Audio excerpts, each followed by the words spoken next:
Dans les années 80, un soir à la télévision, j'ai découvert l'histoire bouleversante des Carmélites de Compiègne, guillotinés pendant la Révolution à cause de leur foi. Ces 16 religieuses qui ont tant inspiré les arts, de la littérature au cinéma, en passant par le théâtre, l'opéra et la bande dessinée, ont été béatifiées en 1906. En 2022, leur cause de canonisation a été relancée grâce au pape François. Qu'ont-elles à nous dire aujourd'hui? Et quelle est leur véritable histoire?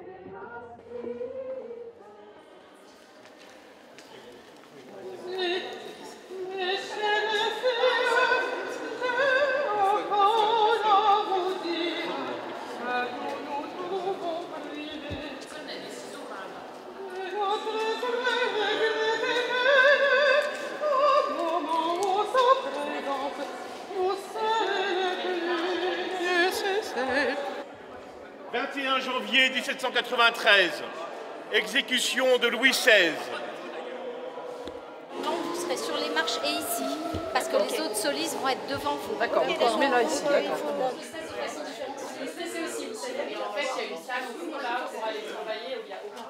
Allez, l'échauffement.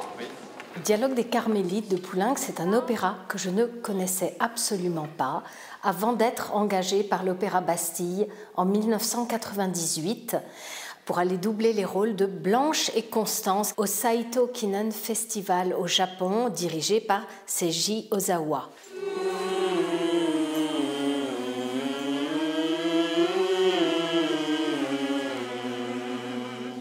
En 6 semaines, j'ai été vraiment happée par cette musique, on peut dire qui remue l'âme, et puis bien sûr l'histoire des 16 Carmélites de Compiègne que j'ai appris à suivre, à connaître. C'est resté en moi, et ça n'a fait que grandir d'ailleurs. Depuis ce matin, j'ai reçu un mail des Carmélites de Jonquière que nous sommes allés visiter. Elles sont de tout cœur avec nous. Voilà. Et puis dans le public, il y a certaines personnes qui travaillent pour le dossier de canonisation, qui sont venus nous écouter. Je vous souhaite un beau spectacle et puis on se retrouve après.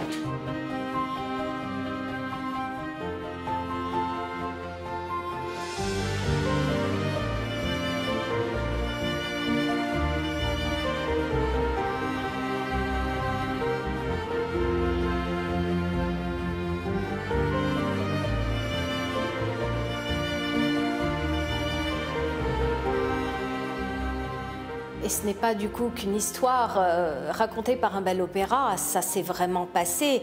Et ce qui nous touche vraiment à cœur, c'est au-delà de la foi de ces carmélites, c'est leur cohésion au moment d'arriver le jour de l'échafaud, où elles montent, elles entonnent le Veni Creator, elles entonnent divers chants. Donc en fait, cette cohésion ne s'est pas arrêtée avec la peur de la mort, bien au contraire. Et on a l'impression, en tant que spectateur, et même en tant d'ailleurs que chanteur sur scène, d'assister à une montée, non pas à l'échafaud, mais carrément au seuil du ciel, du paradis peut-être. Je souhaitais, à l'aube de leur prochaine, j'espère, canonisation, leur rendre hommage encore une dernière fois.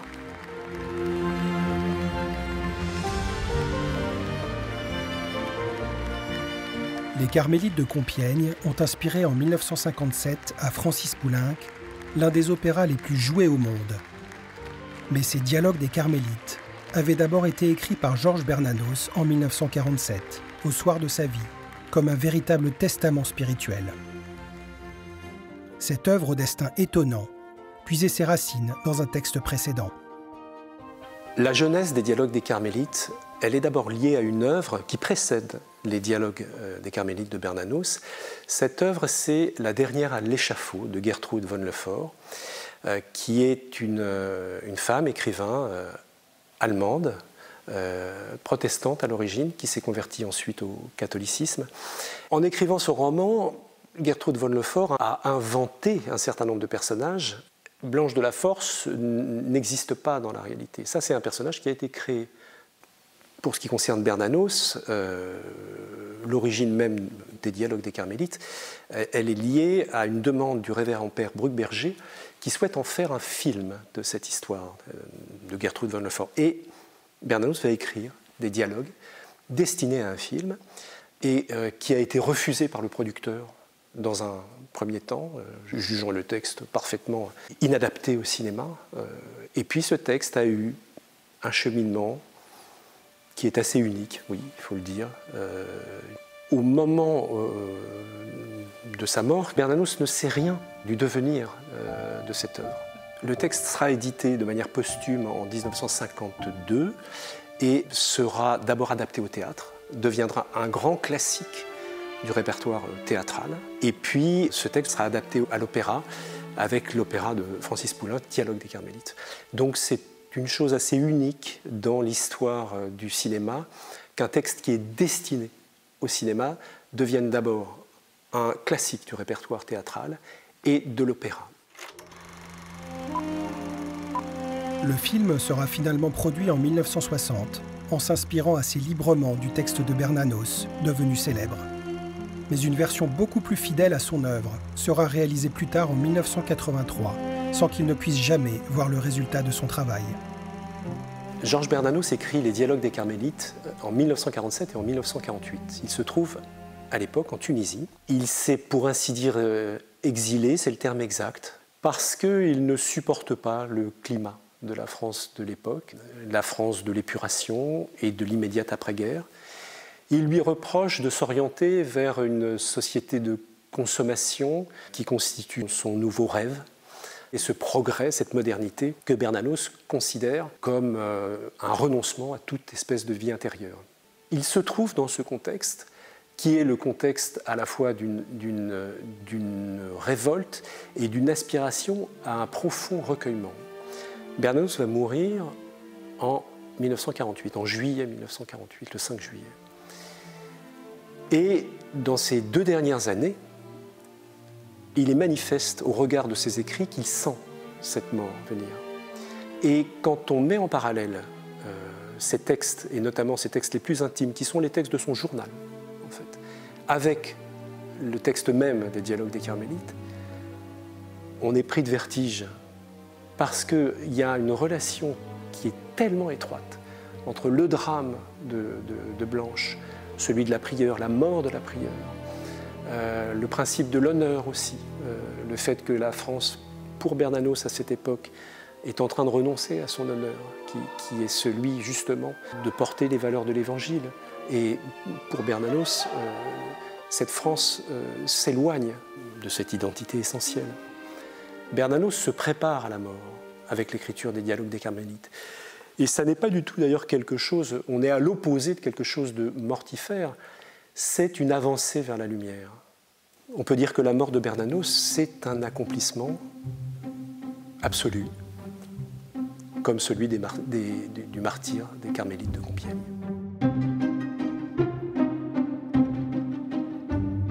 Si Bernanos met toute son âme dans cette œuvre, elle se base sur la version romancée du texte de Gertrude von Lefort, qui prend des libertés avec les réalités historiques. Mais pour connaître la véritable histoire des Carmélites de Compiègne, nous disposons des souvenirs de Sœur Marie de l'Incarnation, l'une des rares carmélites à avoir échappé à l'exécution, car elle était absente au moment de l'arrestation. À partir de ce texte et d'autres sources historiques, voilà ce que nous savons de l'histoire du Carmel de Compiègne.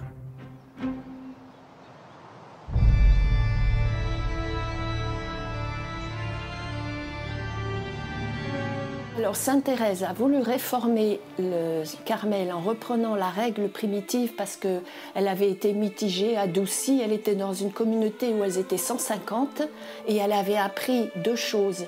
Les malheurs, comme elle dit, les malheurs qui ravageaient la France avec les luthériens, qui profanaient le Saint-Sacrement. Enfin, c'était la manière de voir du temps. Donc elle voulait réformer le Carmel afin de prier pour la France, tout spécialement.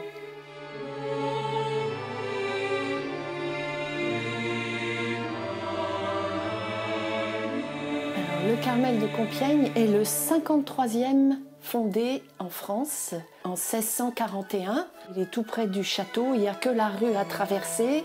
Ce Carmel a une histoire d'amitié très forte avec la famille royale quand elle venait sur Compiègne, spécialement Marie Lesinska, la femme de Louis XV, qui venait souvent au Carmel et même aux récréations avec les sœurs.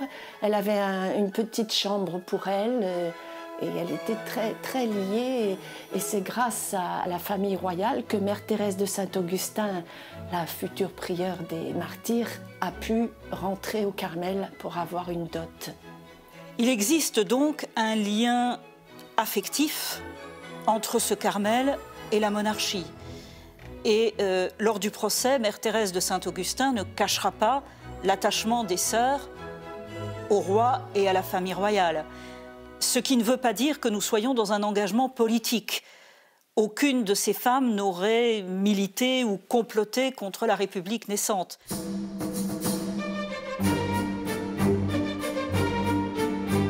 Juste avant la Révolution, elles sont 21. Il y avait les 2 tourières qui n'étaient pas des religieuses qui ayant fait leurs vœux. C'était des femmes rémunérées par la communauté. Donc ces femmes, elles faisaient les courses dehors. Donc au moment de la Révolution, elles auraient pu partir.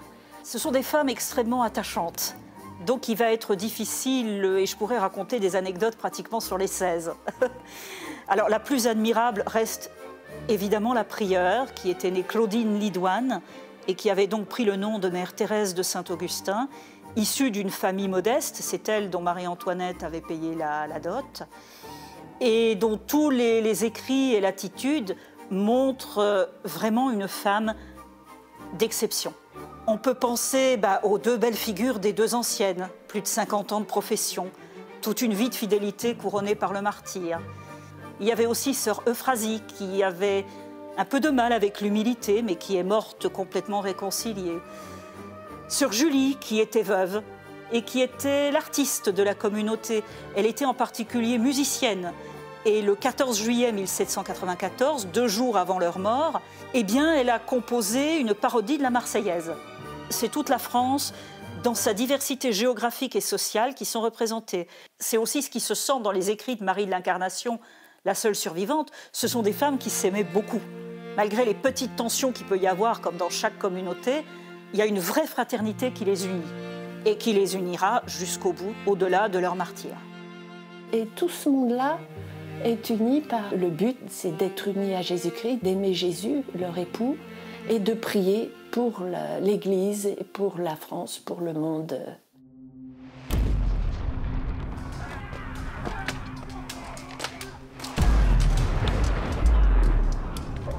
La Révolution intervient. 1789, les journées de 17 et 20 juin, où les États généraux, par un coup de force, proclament Assemblée nationale. Il faut imaginer que l'Ancien Régime et l'Église, tout est imbriqué. Le roi est roi de droit divin, il est sacré. Il faut savoir que l'Église, dans l'Ancien Régime, jouait un rôle social autant que spirituel. Sans l'Église, pas d'école, pas d'hôpitaux, pas d'orphelinat. Alors on ne peut pas dire qu'il y avait une hostilité à l'Église très répandue dans la société. Ceci dit, dans les milieux instruits, éduqués, les Lumières avaient répandu un discours anticlérical très puissant. La Révolution va mettre l'Église au centre de la question politique, d'abord pour des raisons matérielles. Les caisses sont vides, il faut les renflouer, et la confiscation, plutôt la nationalisation des biens de l'Église va être la solution qui est trouvée. Et puis l'Église apparaît comme l'ennemi des Lumières, comme l'ennemi de la Révolution, comme ce qu'il faut abolir, éradiquer, détruire pour que la promesse révolutionnaire se réalise.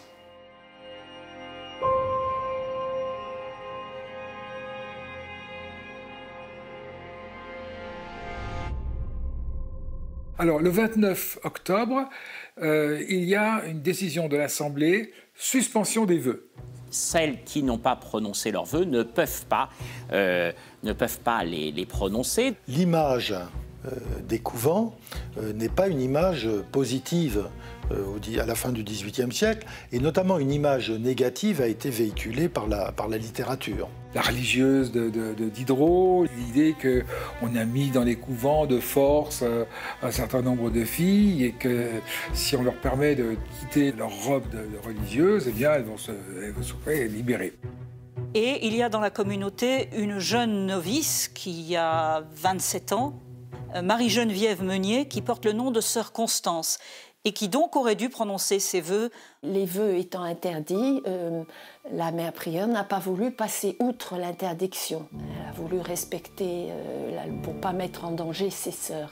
Et elle en a beaucoup, beaucoup souffert, sœur Constance. En fait, pendant 5 ans, elle restera novice.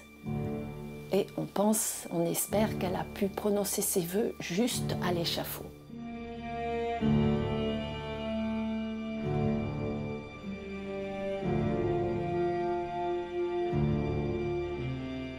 La marche de sécularisation, de suppression des communautés religieuses va avancer petit à petit. En 1790, cette fois les vœux sont interdits et les ordres religieux supprimés. C'est dans ce contexte que le 4 et le 5 août, des membres du directoire de la ville de Compiègne se présentent au couvent. Et elles sentent une violation de la clôture qui est très, très difficile. C'est la première fois. Donc ils reviennent le lendemain et ils voient chacune séparément, avec un dragon qui ferme la porte d'un côté et de l'autre. Et elles sont toutes interrogées séparément. Et il y a un greffier qui a noté toutes leurs paroles. Ils sont convaincus qu'elles sont là contre leur gré. Et finalement, chacune, les unes après les autres, vont attester qu'elles sont vraiment là de leur plein gré et que c'est un choix de vie qu'elles ont fait, que leur vie ne leur appartient plus et qu'elle appartient à Dieu. Madame Brard, en religion de Euphrasie de l'Immaculée Conception, déclare que religieuse de plein gré et de sa propre volonté, et dans la ferme résolution de conserver son habit, dut-elle acheter ce bonheur au prix de son sang. Et Madame Vérolot, sœur Saint-François-Xavier, déclare qu'une épouse bien née reste avec son époux, et rien ne peut lui faire abandonner son divin époux, notre Seigneur Jésus-Christ. Et elle a déclaré ne point savoir signer. Cette municipalité de Compiègne est plutôt modérée et ne va pas insister. Donc finalement, les religieuses vont pouvoir rester et continuer leur tâche.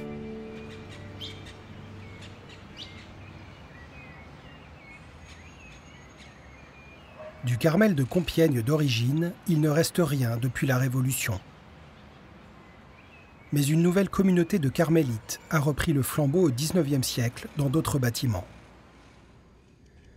Depuis 1992, les carmélites ont déménagé à quelques kilomètres de la ville de Compiègne, à Jonquière.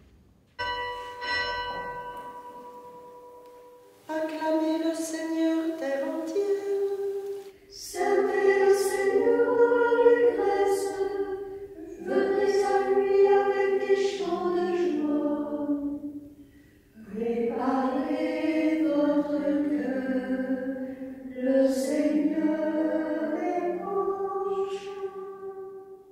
Ici au Carmel, un jour on a fait un partage, il y a, je sais pas moi, 6-8 ans, pour savoir justement la place qu'avaient les bienheureuses dans notre vie personnelle. Aucune de nous n'est rentrée ici à cause des bienheureuses. Donc on a pris, j'allais dire, on prenait ça en rentrant, avec, ça faisait partie de la communauté. Alors après, bon, c'est tout, moi je suivais comme les autres. Je peux pas dire que j'avais un amour particulier. Et puis je crois que c'est dans les années 2000, j'ai été avec sœur Christiane qui était prieure aux fédérations. Et puis en rentrant, on avait au moins 2 heures à attendre à Paris. Ben, on s'est dit, on va aller à Picpus, puisqu'on ne connaissait ni l'une ni l'autre. On a été à Picpus, et puis nous, on a eu le droit de rentrer sur les tombes, comme Carmélite de Compiègne. Et ben, c'est là que je me suis dit, je fais partie de la famille. C'est vraiment ce jour-là que j'ai pris conscience que c'était pas une dévotion comme ça, c'était vraiment notre communauté. Voilà. Alors depuis, j'ai prié davantage. Figurez-vous, j'étais rentrée au Carmel d'Armentières On n'a jamais parlé des bienheureuses carmélites. Mais je pense que dans le fond de mon cœur, la pensée du martyr était imprégnée. Pour moi, le martyr, je ne sais pas si j'en aurais le courage, mais c'est le déroulement normal d'une vie d'amour donnée, quoi, d'une vie... Quand on aime, on donne tout, on va jusqu'au bout. Hein. Alors pour témoigner cet amour à Jésus qui nous a tant aimés, je ne voyais rien d'autre que le martyr, voilà. Alors je suis donc ici avec tout le temps qu'on parle des martyrs. Alors je me suis familiarisée avec leur histoire, tout ce que j'entends, tout ce que ça me fait énormément de bien quand même, hein, et je me réfère à elles. Et pour nous, je crois qu'on peut se mettre à leur école, dans la réalité très ordinaire que nous vivons dans un Carmel. On n'a pas de grandes choses à faire, on n'a pas de grandes choses à vivre, encore que l'engagement dans la prière, c'est une grande chose. On n'est pas menacé d'une manière aussi dramatique que celle qu'elles ont connue. Mais franchement, elle nous inspire. Personnellement, j'ai beaucoup d'amour pour ces sœurs, dont je sais que c'était des femmes banales comme nous, des femmes qui avaient des défauts. Mais ça, tout ça, c'est transcendé. Par la grâce de Dieu, elles se sont laissées porter. Oui, elles se sont oubliées. Elles sont devenues pleinement ce que doit devenir une chrétienne. Hein, une carmélite aussi, bien sûr. Toi, tu es notre mémoire. Tiens, tu me fais t'asseoir. Alors, nous sommes ici dans la petite pièce des archives où il y a l'armoire qui contient tous les documents importants depuis le début de nos bienheureuses jusqu'à la béatification et puis maintenant les préparatifs de la canonisation.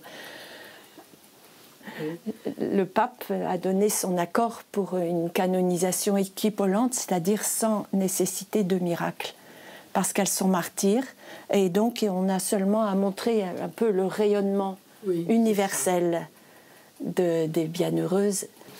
Monseigneur Tommaso, qui était notre évêque à une époque, a relancé la cause. Il a remis en évidence combien leur message était actuel. Ça fait 40 ans. À peu près. Oui. 40 ans, vous préparez cette canonisation et soudain, elle semble apparaître peut-être à l'horizon. Oui. Alors comment vous vivez ça? Ma foi, on vit ça. Demandez à sœur Marie-Pierre, c'est très onéreux. Mais c'est passionnant en même temps. Oui, et puis, rien qu'à voir son visage, on voit qu'elle est heureuse. Ça te donne des ailes. Oui.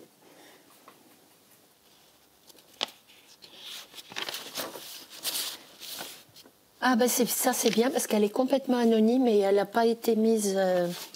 Eh bien c'est le courrier que nous avons reçu de 1906, depuis la béatification jusqu'à aujourd'hui. C'est à peu près 3000 lettres que nous avons répertoriées et référencées sur l'ordinateur. Les B, ce sont les grâces obtenues, toutes sortes de grâces physiques, spirituelles, des demandes d'avoir un enfant, trouver un travail, protection d'un accident, protection pendant la guerre aussi, parce que pendant les 2 guerres, on a eu. Ensuite, on a les témoignages. Donc c'est plutôt comment les bienheureuses ont changé la vie de certaines personnes, et même certaines à partir du film de Bruckberger ou bien des dialogues des Carmélites. Le gros lot, ce sont les demandes de reliques. C'est essentiellement, depuis 20 ans, les pays d'Asie, la Philippines, et les pays d'Amérique centrale et d'Amérique du Sud. eux ne peuvent pas en fait faire de pèlerinage chez nous. C'est les carmélites qui viennent chez eux. Alors évidemment, on n'a pas de reliques de première classe de leur corps, et pour cause. Mais on leur donne une image avec un petit morceau d'étoffe qui a touché leurs vêtements ou la petite Vierge. Je peux vous lire un témoignage d'une grâce donc, qui date de 21. En fin d'après-midi, K, âgé de 25 ans, tombe dans un profond coma. Nous prions sans relâche et supplions les carmélites d'intercéder pour sa survie. Au petit matin, le médecin réanimateur m'informe que tous les traitements possibles ont été tentés en vain et qu'il n'y a plus d'espoir. Nous continuons de prier ardemment et en début d'après-midi, il reprend connaissance. Nous avons tenu à témoigner et à rendre compte de cette grâce et du miracle accompli par l'intercession des bienheureuses carmélites. Vous espérez peut-être voir cette canonisation bientôt ? Ben voilà, j'espère beaucoup qu'on ne va pas me laisser en EHPAD le jour où il y aura une manifestation officielle de leur canonisation. Et là, on ira en cortège chercher Sœur Alixane, où qu'elle soit.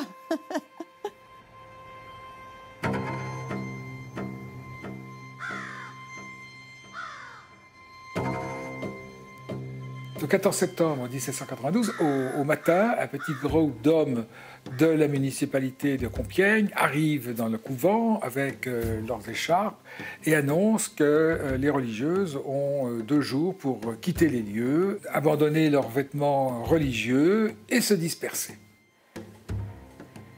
Et c'est le 14 septembre, le jour de la fête de la Sainte-Croix. Pour elles, c'est très important. Ce qu'elles vivent extérieurement, c'est lié à des fêtes liturgiques. Et donc, elles se sentent proches du Christ rejeté. En quelques heures, elles cherchent des habits civils, parce qu'elles n'ont plus le droit d'avoir leur habit religieux. Elles cherchent des personnes amies qui les accueillent dans leur maison, ce qui n'était pas évident parce que ces personnes-là risquaient gros. Les religieuses, malgré tout, n'abandonnent pas. Elles vont se disperser dans 4 logements. La prieure va prendre près d'elle les plus fragiles, les plus anciennes et les plus jeunes.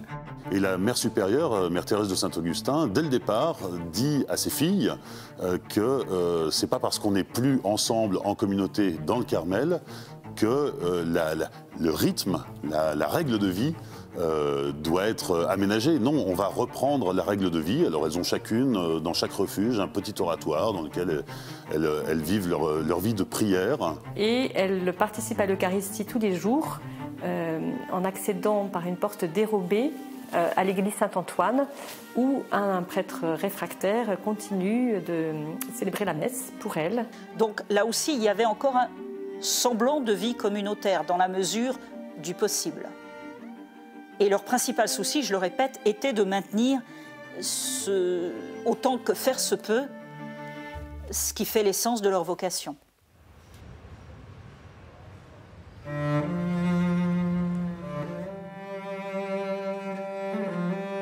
Quelques mois avant leur expulsion, à Pâques, les carmélites avaient évoqué un songe fait 100 ans plus tôt par une sœur de leur couvent.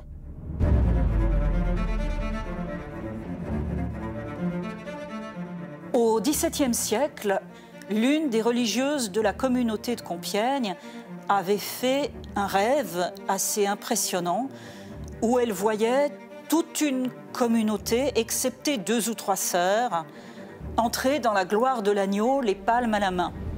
Les sœurs du Carmel de Compiègne de 1790 connaissaient ce rêve.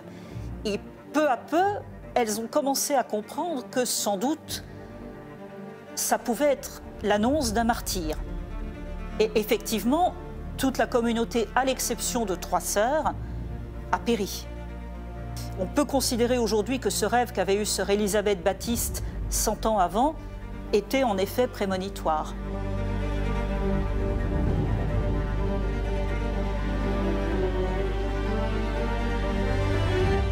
Ça fait son chemin dans le cœur de Mère Thérèse de Saint-Augustin, qui est brûlée du même zèle que Sainte Thérèse et qui cherche comment aider à la France à leur petite place de priante.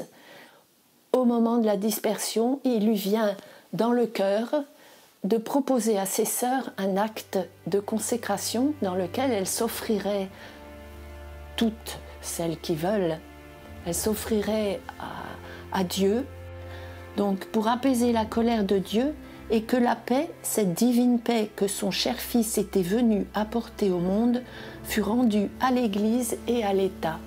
Elle s'offre en holocauste, elle s'offre en victime pour que la paix revienne en France.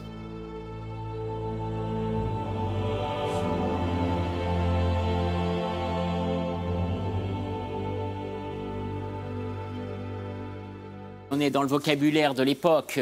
La colère de Dieu, c'était que Dieu avait oublié son peuple et le laissait dans les vicissitudes de ce chaos qu'était la société française. Mère Thérèse propose à sa première maisonnée, là où elles sont 5-6, dont les 2 doyennes. Et voilà que les 2 doyennes ont peur. Oh, ma mère, vous ne pensez pas, la guillotine, vous pensez qu'on va mourir sous la guillotine? Et elle leur répond, si j'avais su que ça pouvait vous faire si peur, vous faire du mal, je ne vous l'aurais pas proposé. Vous êtes tout à fait libre. Et en fin de journée, elles viennent se jeter aux pieds de la Mère Prière en disant « Pardon, bien sûr, nous sommes prêtes à cet acte de consécration ». Mais toutes vont prononcer cet acte de consécration et le renouveler tous les jours pendant 2 ans.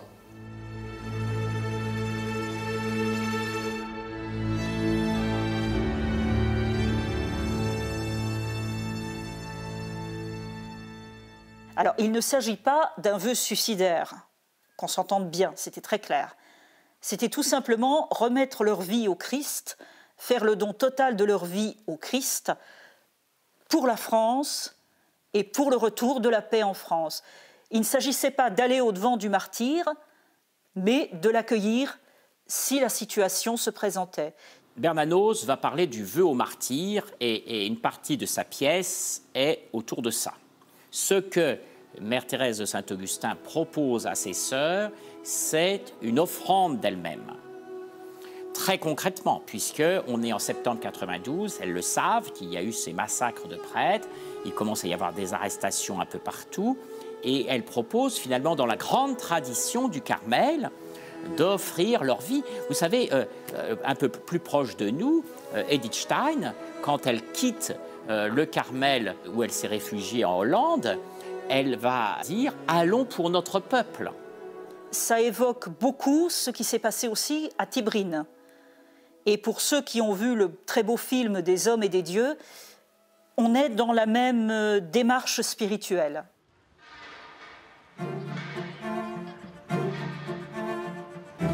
Depuis leur béatification en 1906, le dossier de canonisation des Carmélites de Compiègne semblait bloqué, malgré les efforts des évêques successifs de Beauvais. Ce n'est qu'en 2020, une fois à la retraite, que Monseigneur Thomazeau tente de le relancer, avec l'aide d'une amie laïque et membre du Carmel séculier, Claire Millet. Où en sommes-nous de ce serpent de mer? J'ai amené quelques documents qui annoncent que le Saint-Père, donc le 20 janvier, autorise la Congrégation de la Cause des Saints à entamer la procédure canonique sous la forme équivalente. Équivalente, oui, c'est donc cette forme accélérée. C'est un déblocage pour moi déterminant. Ah ben, je suis arrivé à Beauvais en septembre 1994 et lors de la première visite à Dimina que j'ai faite, je me retrouve donc dans le grand bureau de Jean-Paul II, à côté de lui, et d'une énorme map monde. Il fait tourner la map monde, il la ramène à Beauvais, et il dit à ce moment-là, Beauvais, Compiègne. Et comme Jean-Paul II connaissait le dialogue des Carmélites, avait lu Bernanos.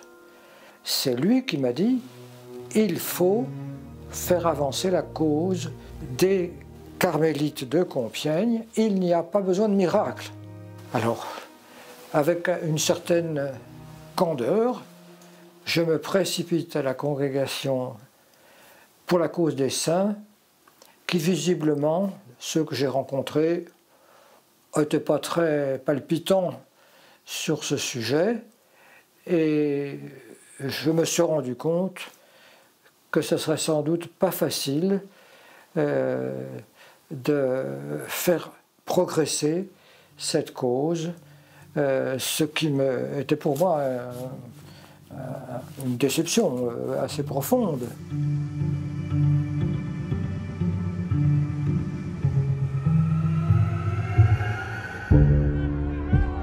En 1793, l'exécution de la reine marque un nouveau palier dans la radicalisation de la Révolution, dont certaines factions sont farouchement antichrétiennes. Et commence alors ce qu'on a appelé la campagne de déchristianisation.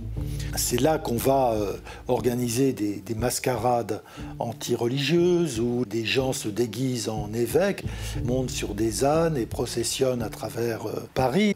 On transforme Notre-Dame en temple de la raison et on organise une grande cérémonie, la fête de la raison, qui est censée signer la victoire définitive de la raison philosophique sur la superstition en général et bien sûr sur le catholicisme en particulier.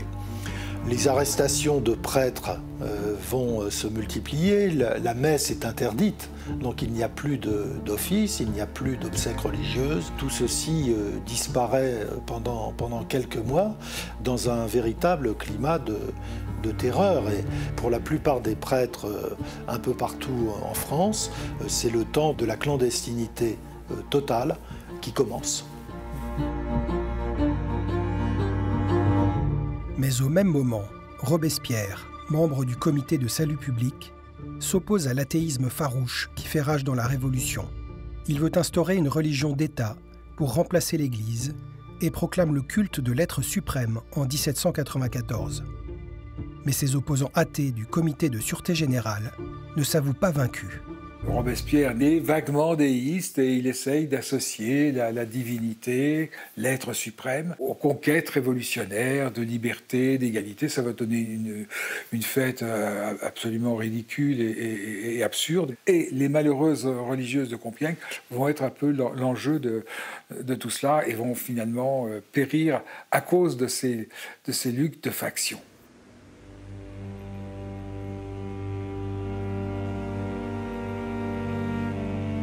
Le 21 juin 1794, alors que les carmélites vivent dans leur refuge, elles sont arrêtées. Et elles ont été emmenées à la prison, à la Visitation de Compiègne, sous les huées des foules, ceux-là même qui venaient confier leurs intentions de prière aux carmélites et qui les aimaient beaucoup. Dit tant mieux qu'elles soient en prison, ça fera des bouches en moins à nourrir. Les gens de la municipalité en profitent pour fouiller les logements que les carmélites avaient occupés, et c'est là qu'ils vont trouver divers objets, images religieuses, qui vont être utilisés pendant le procès. Donc elles sont emprisonnées 3 semaines à la Visitation. Elles ne seront pas seules parce qu'il y a une communauté de 17 bénédictines anglaises. Et c'est là que le 12 juillet 1794, Paris va exiger le transfèrement des prisonnières à Paris, dans la capitale. Elles sont arrêtées alors qu'elles sont en train de faire la lessive et de laver leurs vêtements civils. Donc, pour pouvoir laver leurs vêtements civils, elles ont remis leur tenue de carmélite. Donc elles vont être emprisonnées et exécutées dans leur tenue de carmélite.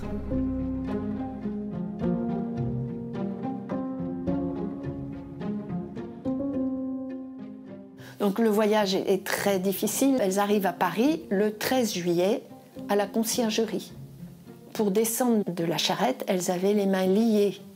Charlotte de la Résurrection, l'une des 2 doyennes, était infirme, ne pouvait marcher qu'avec des cannes, donc elle ne peut pas descendre toute seule de la charrette. Donc il y a un des dragons qui la projette par terre. Elle tombe à plat ventre sur les pavés de Paris. Alors tout le monde croit qu'elle est morte. Et voilà qu'elle se relève, la face couverte de sang. Elle dit avec douceur à ceux qui l'ont jetée par terre: « Je vous ai bien de la reconnaissance de ce que vous ne m'avez pas tuée, parce que si je fusse morte par vos mains, j'aurais été ravie à la gloire du martyre. »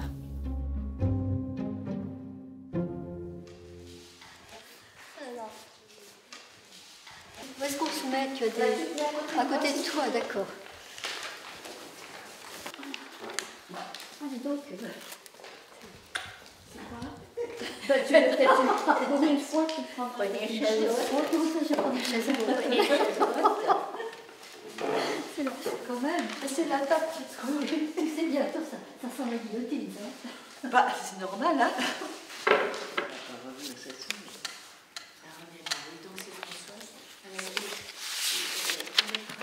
Tu vois la photo? Eh ben, c'est la chasse. Et à l'intérieur, j'ai mis plusieurs statues. Ah, oui, très bien. Alors, il y a la Vierge qui est à l'avant-cœur. Oui. Tu as la croix de profession. Croix, oui.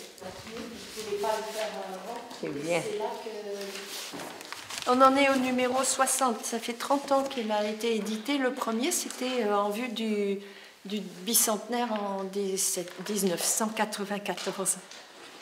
Et depuis, donc, voilà. Le don de la canonisation, beaucoup de sœurs avant nous l'ont espéré. Et puis nous, finalement, c'est comme si ce cadeau était pour nous. Alors, ça nous donne pas mal de travail, à certaines surtout. Mais pour nous, je trouve que c'est aussi un appel très, très, très fort à marcher d'une certaine manière sur leurs traces. Parce que leur martyre, il n'est pas tombé du ciel. Enfin, leur martyre, disons, c'est l'aboutissement de leur cheminement spirituel. Pour nous, il y a quelque chose de très beau là-dedans. On se dit, mince alors, on a encore beaucoup de chemin à faire. Et je suis presque sûre que cette canonisation, on la verra. Et que si elle est à Notre-Dame, eh bien peut-être que nous irons à Notre-Dame aussi. Pourquoi pas? Pourquoi pas?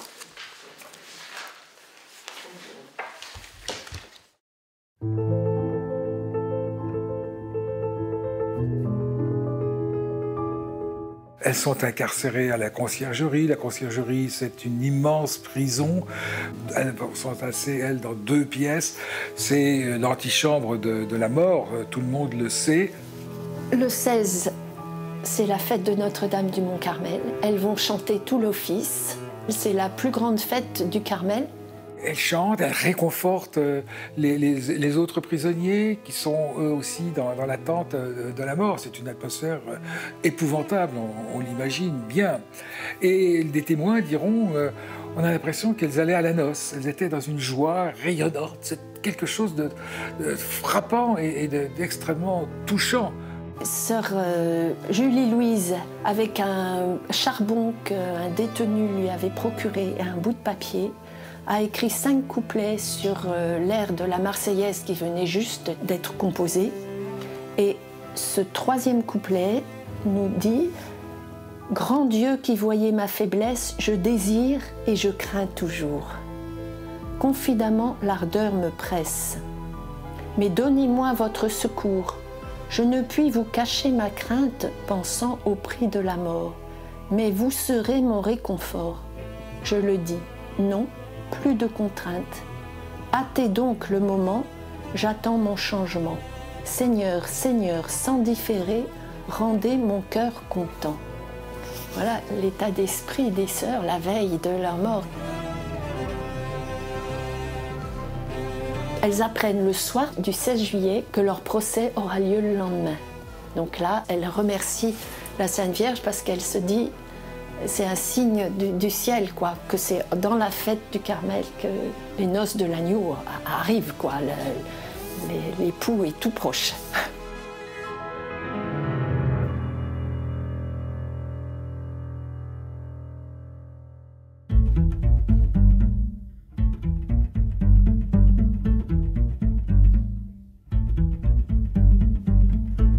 Les actes d'accusation sous la Terreur n'ont strictement aucune importance. Aucune chance n'est laissée aux accusés qui ne sont plus assistés par des avocats. C'est une justice purement politique, une justice criminelle aussi, parce qu'elle ne s'efforce même pas de discriminer entre les coupables, les semi-coupables ou les innocents. C'est au fond une sorte d'économie du massacre institutionnalisé et quotidien. Le 17 juillet, on va aller chercher le matin et elle monte à l'étage. Il faut qu'il y ait un vil l'accusateur public. Il va d'abord leur reprocher le fait qu'on aurait trouvé des armes dans le Carmel. Et là, la prieure saisit son crucifix en disant « Nous n'avons jamais eu d'autres armes que celles-là ». Et pendant ce procès, Mère Thérèse va essayer encore de sauver ses filles. Si vous voulez une victime, c'est moi seule. Celles-là sont innocentes. On va vraiment chercher tous les prétextes pour les condamner à mort. Et le prétexte principal, l'essentiel en réalité, c'est parce qu'elles ont continué à vivre en communauté, continué à prier ensemble. Les carmélites sont accusés de maintenir leur vie communautaire, d'entretenir une correspondance contre-révolutionnaire, de posséder des images de Louis XVI, des images et des cantiques au Sacré-Cœur qu'ils ont confondus avec l'emblème de la Vendée, le cœur. Et elles sont traitées de fanatiques. Le principal chef d'accusation qui va être tenu contre elles est le fanatisme. Et là, on voit l'une des plus jeunes sœurs, sœur Marie-Henriette de la Providence, qui se lève et demande à Fouquier-Tinville « Citoyen, pouvez-vous nous expliquer ce que vous entendez par fanatisme ?» Et là, Fouquier-Tinville lui répond « Vos croyances puériles et vos sottes pratiques de la religion. » Et alors là, sœur Henriette se tourne vers la mère supérieure et dit « Voilà, c'est la parole qu'on attendait. Merci mon Dieu, nous allons pouvoir mourir en martyrs. Toutes, nous désirions cet aveu, nous l'avons obtenu. Quel bonheur de mourir pour son Dieu. » Le simple fait d'avoir des images religieuses, de croire en Dieu, de vouloir mener une vie selon sa vocation, est devenu un acte de fanatisme et est perçu comme un danger par les nouveaux maîtres.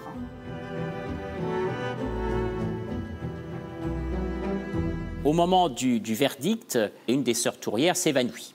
Le choc est trop fort pour elle. Et Thérèse de Saint-Augustin réalise que, en fait, toutes ses sœurs, elle-même et toutes ses sœurs, n'ont pratiquement rien mangé depuis pas mal de temps. Mère Thérèse se dit « Mes pauvres filles, elles n'ont rien mangé depuis hier. Et la journée qui va suivre va être rude. Il faut que je puisse leur donner quelque chose à manger, sinon elles pourraient défaillir et on croirait que c'est la peur. » Alors, avec sœur Saint-Louis, la sous-prieure, elle décide de troquer une pelisse qu'elle avait sur elle contre une tasse de chocolat.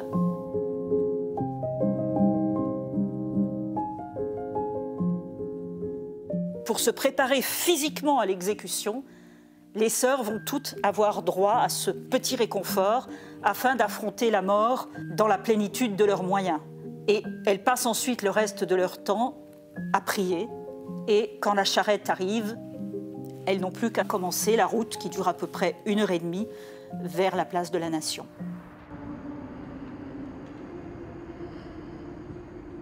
Est-ce que vous connaissez un petit peu les Carmélites de Compiègne? Vous connaissez l'histoire? Oui.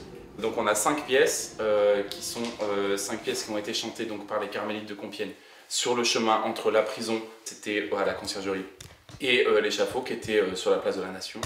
Donc sur ce long chemin, elles ont chanté ces 5 pièces-là, au moins, en tout cas c'est celle dont on a la trace. Donc tout ça, c'est pas bien gai, mais en tout cas c'est fort spirituellement, donc essayons de rendre ça. On commence par le Veni Creator. Je vous fais une respiration, vous me regardez, je vous fais une respiration pour le début. Veni Creator Spiritus,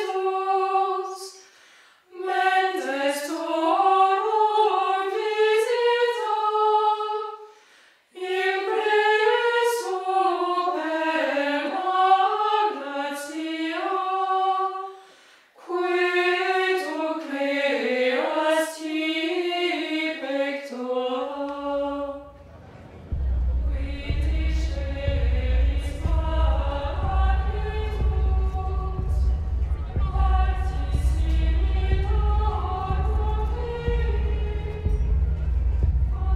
les voilà monter dans les charrettes, dans 2 charrettes, puisqu'elles étaient 16. Et là, elles vont chanter des psaumes, elles vont chanter le Miserere, elles vont chanter le Te Deum. Elles vont, en fait, leur martyre elles vont le vivre comme une grande liturgie. Et là, sur le parcours, elle provoque la stupeur. Il n'y a pas d'injures, il n'y a pas de cris, comme ça arrive très très souvent. Là, rien. Au contraire, un silence, un étonnement saisissant devant ces religieuses immaculées. La petite sœur Constance, qui s'accuse à sa mère prieure d'avoir été distraite pendant le parcours et de ne pas avoir terminé son office. Il y avait de quoi être distraite avec la situation extraordinaire qu'elle vivait. Et la mère prieure lui répond « C'est pas grave, ma fille, vous terminerez matine au ciel. » Souvent, je vois cette charrette avec ces femmes là, debout, là, en chantant, qui s'en vont au martyr. Il y a des choses qu'on ne peut pas expliquer. Elles avaient toutes, je crois, je sais pas, cette joie surnaturelle qui venait de cette communion avec leur époux. Oh, aller à l'échafaud, on ne peut pas aller comme ça, hein. De soi-même, on ne peut pas. Si ça nous est enfin si le bon Dieu permet qu'on soit martyrisé, ben, il nous donne la grâce au moment. Mon papa disait ça, on a toujours la grâce pour ce que le bon Dieu nous demande. La providence est toujours là. Il ne faut pas vous inquiéter.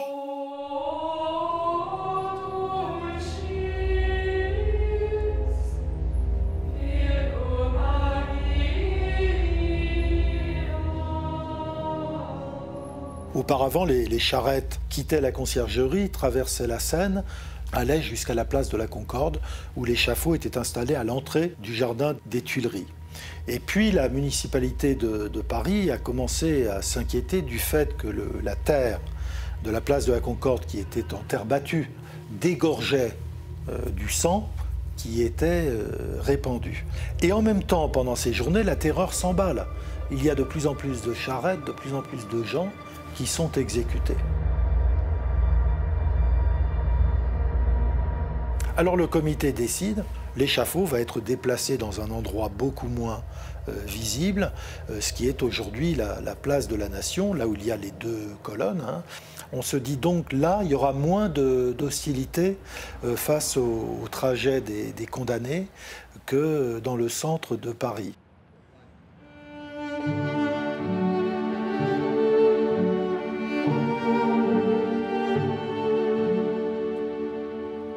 Donc on arrive place du trône renversé, les religieuses descendent de charrettes, elles vont passer une à une. La prière a obtenu l'autorisation de passer la dernière, non pas par peur, mais au contraire pour accompagner ses sœurs jusqu'au bout.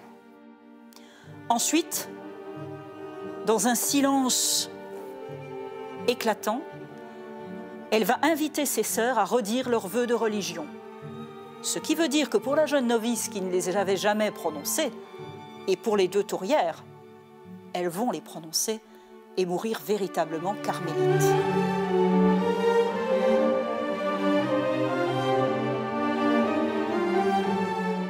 Et il y a toute une liturgie pascale qui continue. Chacune demande à la mère prieure la permission de mourir. Donc pendant que se fait cette liturgie, les autres chantent le Veni Creator.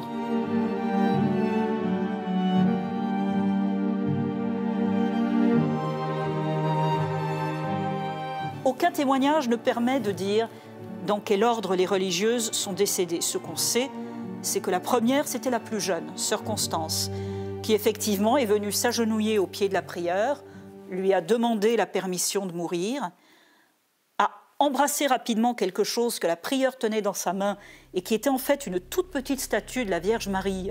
Et elle entonne le chant, le psaume 116, « Louez le Seigneur tous les peuples ». Et il va être repris par toutes les sœurs au fur et à mesure que les têtes tombent. Il y aura de moins en moins de voix, mais jusqu'au bout, jusqu'à la dernière, elles vont chanter jusqu'au bout.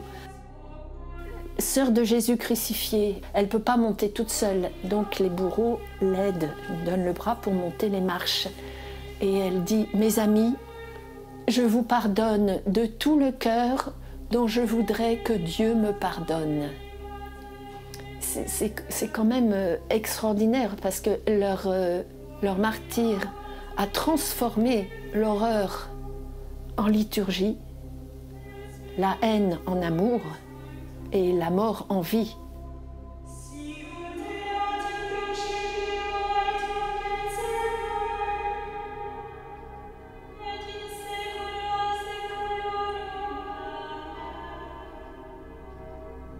La prieure faisait embrasser par ses sœurs la petite statue. Et au moment où elle-même est partie, la foule qui se pressait, elle a réussi à faire glisser cette petite statue à une personne et on a récupéré cette statue.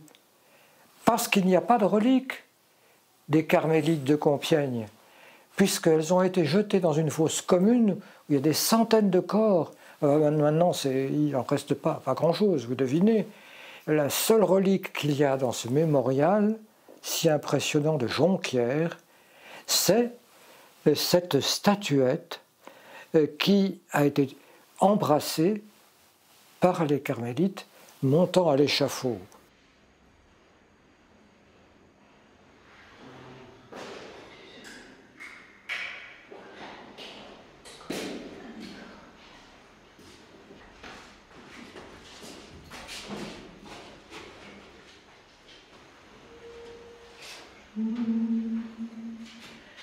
Salve Regina, Mater misericordiae,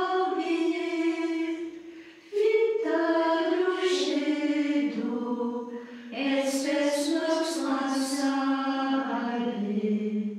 Donc ici, nous sommes dans la crypte, c'est le lieu le plus émouvant peut-être, qui est sous la chapelle et qui a été conçu un peu comme un cachot avec les murs bruts en béton. Comme seul mobilier, les bancs sur lesquels nous nous asseyons quand nous disons l'office le 17 juillet, le jour de leur fête. Et il y a simplement les noms sur des plaques en bois, le nom de religion des 16 martyrs. Là, nous avons la châsse avec la petite Vierge minuscule, ce qu'a tenu Mère Thérèse de Saint-Augustin, que ses sœurs ont baisé chacune avant de monter les marches. Ici, c'est plus à fermer les yeux et à se laisser prendre par le silence et le rayonnement qui vient de la Vierge Marie, puisque c'est la dernière vision qu'elles ont eue avant de mourir.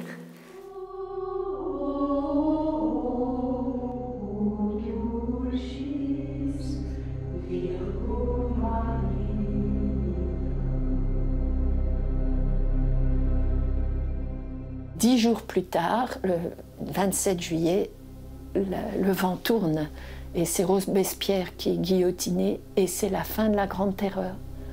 Donc tous ceux qui aiment les carmélites ont vu un signe, une neuvaine. Elles ont fait une neuvaine au ciel et la Grande Terreur s'est arrêtée.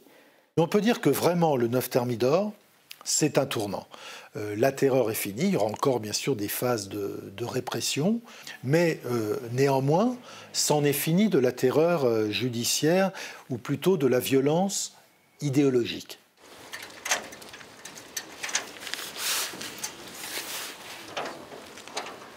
Alors faites attention, il y a une petite barre de fer, c'est l'histoire de France qui est là.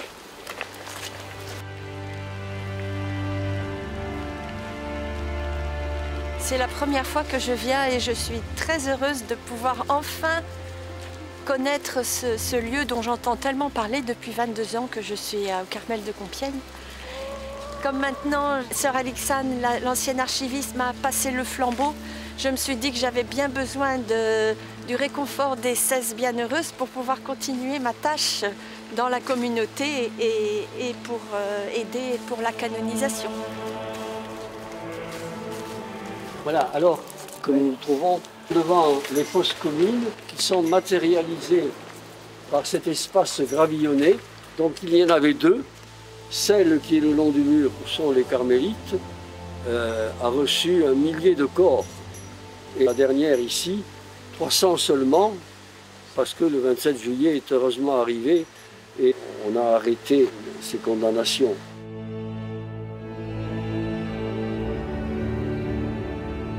Aujourd'hui en France, on ne coupe plus les têtes. C'est une bonne nouvelle, on ne coupe plus les têtes. Pour autant, tous les jours, des chrétiens en France et ailleurs dans le monde sont persécutés au nom de leur foi. Et le message des Carmélites de Compiègne, c'est espérer contre toute espérance, c'est croire que l'amour du Christ est plus fort que la mort et plus grand que tout ce qui peut nous arriver. Alors comme ça, sur le papier, face à la caméra, c'est très facile à dire. Je ne sais pas si je dirais la même chose ou si j'aurais la force et le courage de donner ma vie, mais en tout cas, elles sont un modèle pour les chrétiens persécutés aujourd'hui. Mère Thérèse de Saint-Augustin, prieur. Sœur de Jésus crucifié. Sœur Charlotte de la Résurrection. Sœur Euphrasie de l'Immaculée Conception. Saintes et saintes de Dieu, priez pour nous.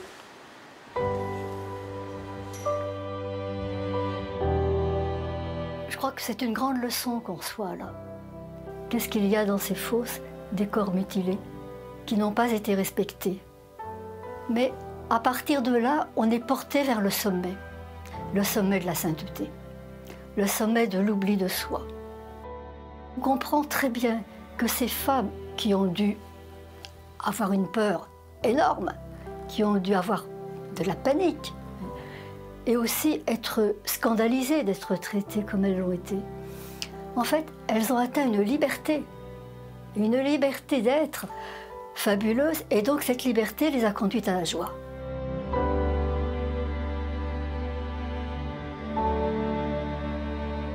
On aime beaucoup comparer nos 16 carmélites aux martyrs d'Algérie, qui eux aussi, les 7 martyrs de Tibérine, sont morts en communauté. C'est une communauté qui est allée aux martyrs et qui n'a pas choisi le martyr, qui a choisi de rester, d'être fidèle jusqu'au bout.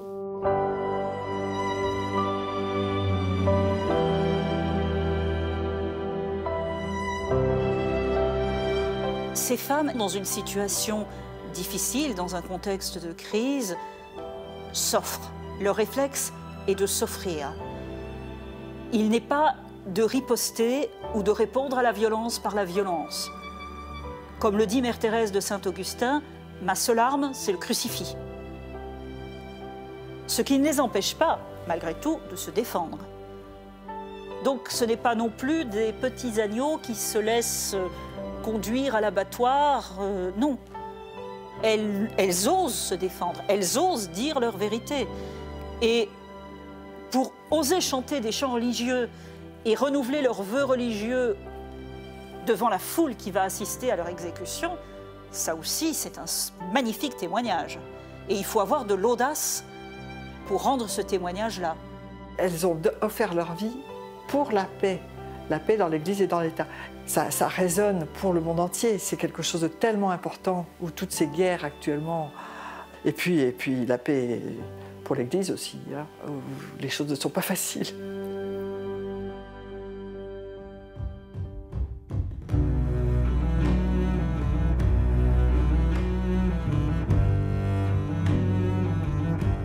Bernanos a permis, Gertrude von Lefort avant lui, mais Bernanos encore davantage, a permis à ces carmélites de Compiègne de devenir célèbres dans le monde entier.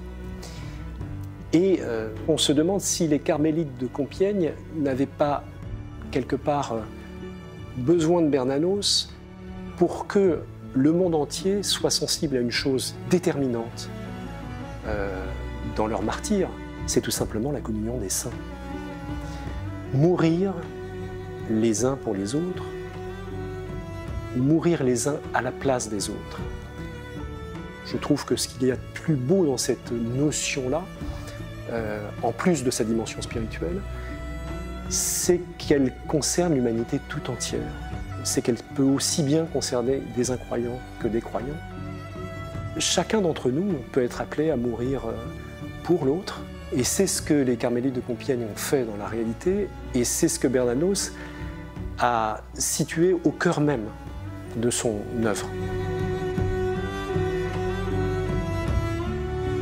Ne soyez pas vaincus par le mal, soyez vainqueurs du mal par le bien.